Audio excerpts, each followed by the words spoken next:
السلام عليكم ورحمة الله وبركاته حبايبي طلاب الصف الثالث الثانوي. اوعى تغلط غلطة عمرك. يعني إيه يا مستر؟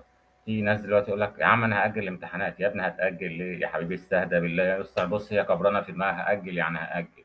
يا ابني استهدى بالله، ليه ما ذاكرتش يا حبيبي؟ ولا خايف؟ ده حاجة طبيعية، الخوف حاجة طبيعية، القلق حاجة طبيعية. ما ذاكرتش يبقى ليها حل تاني.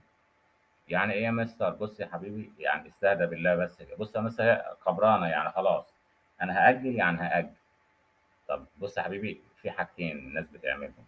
بيقول لك ايه؟ ما خاب من استخار وما ندم من استشار. انت تشاور حد في التعليم له في مجال التعليم، مدرس بقى، مدير مدرسه، مسؤول. شاور اي حد فيهم. حاجه تانية صلي صلاه استخاره. شوف ايه اللي هتطلع من الاتنين دول بايه واشتغل عليه، مفيش مشكله. يا مستر انا هاجي، يا ابني استهدى بالله. هتندم. هتندم والله، هتخسر حاجات كتير.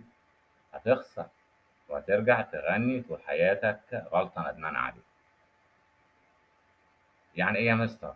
يعني بص يا حبيبي صلي على النبي واسمع الكلام. خش الامتحانات. تمام. واعتبر حتى لو قدامك يوم واحد ده تحدي مع نفسك. تحدى نفسك. ورينا يا حبيبي بقى القدرات بتاعتك في المجال اللي انت هتخش فيه، او حتى في المعهد اللي انت هتخش فيه. ورينا بقى القدرات الخارقة اللي انت كنت هتدمر حياتك علشان تأجيل امتحانات الثانوية 2023. استنونا ان شاء الله في فيديو النصايح اللي جاي، والسلام عليكم ورحمة الله وبركاته.